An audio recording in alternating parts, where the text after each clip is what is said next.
Okay. The circus I remember from my childhood was definitely not made of meat. Welcome to Watch Mojo, and today we're counting down our picks for the top 10 worst final levels in video games.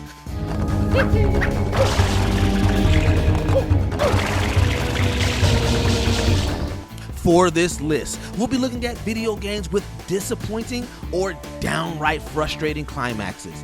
However, our focus will be on the levels themselves, not their bosses. Which final level made you rage the most? Are there any we left out? Let us know in the comments down below. Number 10, Take It Back, Fallout 3.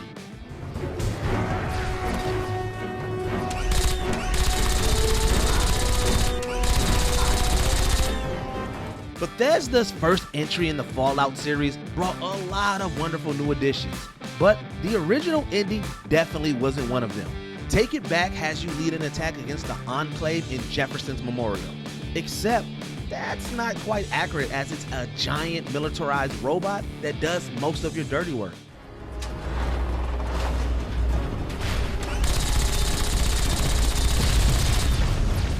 A final level where you don't get to fight much is kind of dull, but the real sin comes when you make it inside.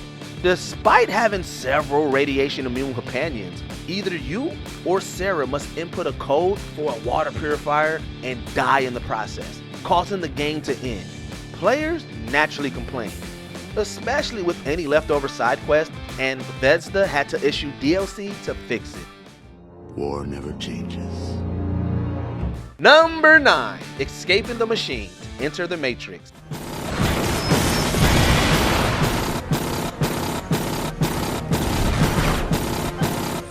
Having a Matrix game set alongside the movies and directed by the Wachowskis no less was a great idea. That doesn't mean it had a satisfactory ending though.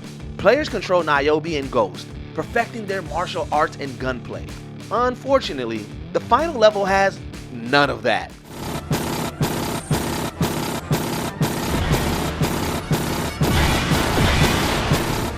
Instead, the crew of the Logo ship flee from a horde of machines through a cave system. With endless ammo, all you do is shoot into the group of enemies. It isn't visually interesting, nor is the gameplay much fun, and it goes on for a good 10 minutes. If this had been a penultimate level, it wouldn't have been a big deal. It also lamely concludes with footage from the movies instead of giving us an actual ending.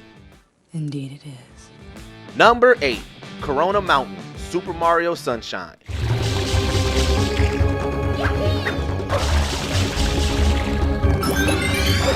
Sunshine doesn't get as much love as other Mario adventures, though fans certainly have their reason.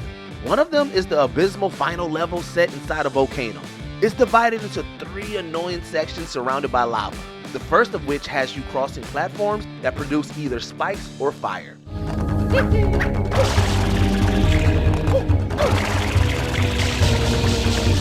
It's tricky platforming to be sure, but the worst section is piloting a rowboat with your water pack. It's never fun when you're forced to do this in the game, and that goes doubly here.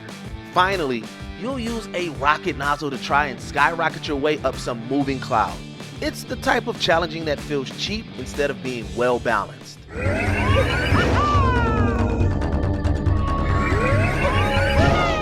Number 7, A Different Kind of War, L.A. Noire. I'm going in there, Jack. No one's trying to stop you.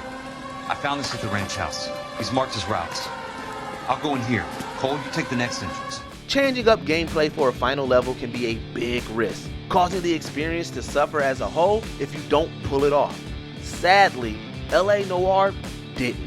For the majority of the game, you play as a detective, meticulously gathering evidence and questioning suspects. For the most part, your final case still adheres to this, but it's all thrown out the window when you reach the climax.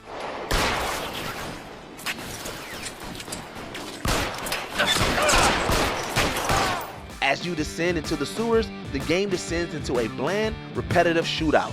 We understand the desire to end on a bang, but that's not what this is. It's a boring disservice to the subdued, yet more engaging majority of the game. Don't cry, miss. Sergeant Kelso has come to help ease my way. Number 6, Meat Circus, Psychonauts. Oh, hi. My name's Marcel Oleander, but you can call me Maury or Oli. Changing genres is one thing. A massively difficult Spike is another. Psychonauts is an endlessly inventive platformer that makes levels out of the psyche of its characters. Meat Circus is the result of the minds of two characters melded into one. There are many elements that earned it a reputation for being overly hard. An escort section where the person has little health, unforgiving platforming, infrequent checkpoints, limited lives, and a general lack of clarity on what to do.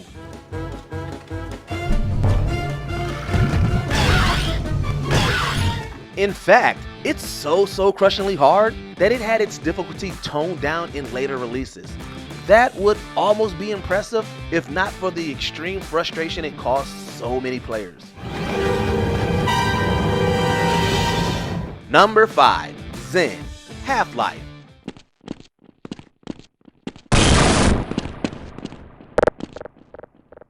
Oh my god, Half-Life 3 confirmed. Okay, no, I'm just joking, but Half-Life is a monumentally important series in gaming, comprised of beloved and influential first-person shooters.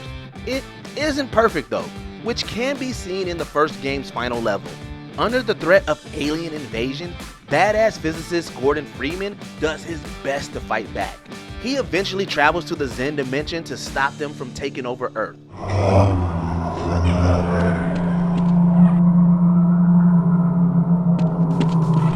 Although it's not very long, it sure does feel like it is. FPS games may have gotten better with their platforming elements in later years, but they were a chore to pull off here. Low gravity makes controlling Gordon unbearable, and the level's enemies only add to the grind. It brings an otherwise fun game to a disappointing halt.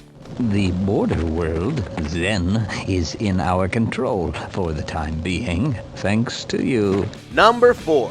The Great Maze, Super Smash Bros. Brawl.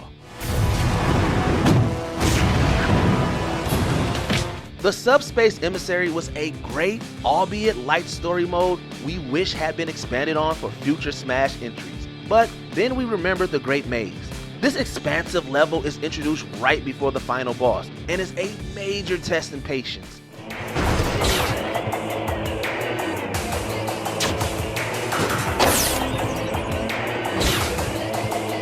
It recycles areas from previous portions, as well as fights against many bosses and bosses. Plus, as its name might clue you in on, it's a maze. You'll get turned around time and time again just trying to narrow down the proper path. It all feels like such a gigantic waste of time. It's not as if the rest of the Subspace Emissary was short, so this definitely wasn't needed. All it did was tarnish what came before.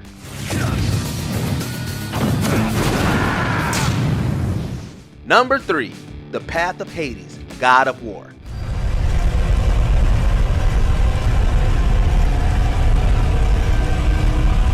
In the Norse God of War games, Kratos doesn't have a jump button.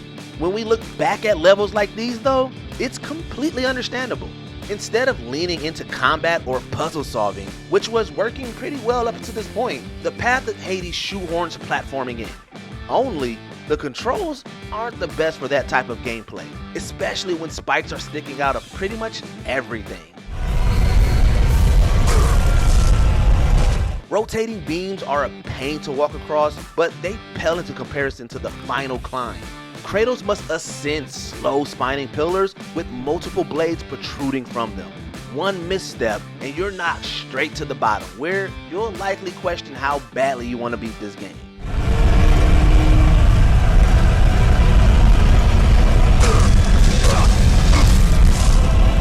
Number 2, End of the World, Sonic the Hedgehog.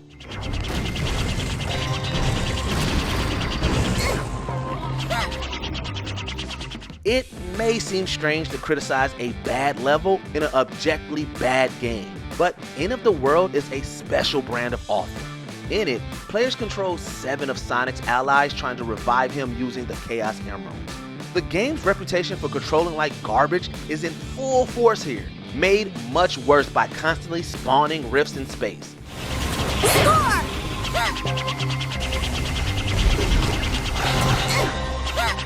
If you get sucked in, you're dead no matter how many rings you have.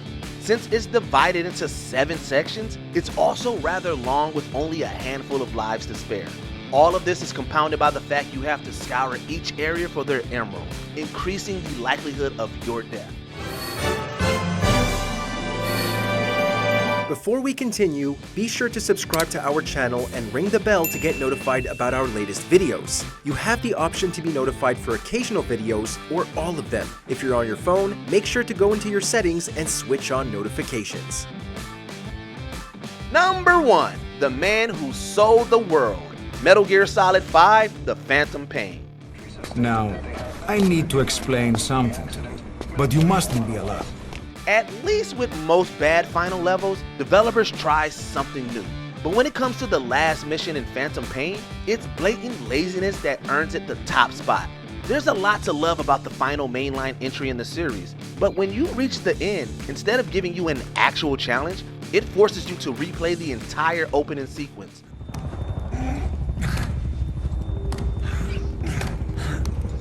It wasn't that great of an opening to begin with, so having us slog through it again only made us angry and bored, which, to be fair, is a hard combo to pull off. There's evidence to support this was the result of time constraint, and director Hideo Kojima's firing from Konami doesn't make it hurt any less. I know it's difficult, but please look down. It's best to see with your own eyes. In the mood for more awesome gaming content? Be sure to check out this video here on Mojo Plays. And don't forget to subscribe and ring the bell to be notified about our latest videos.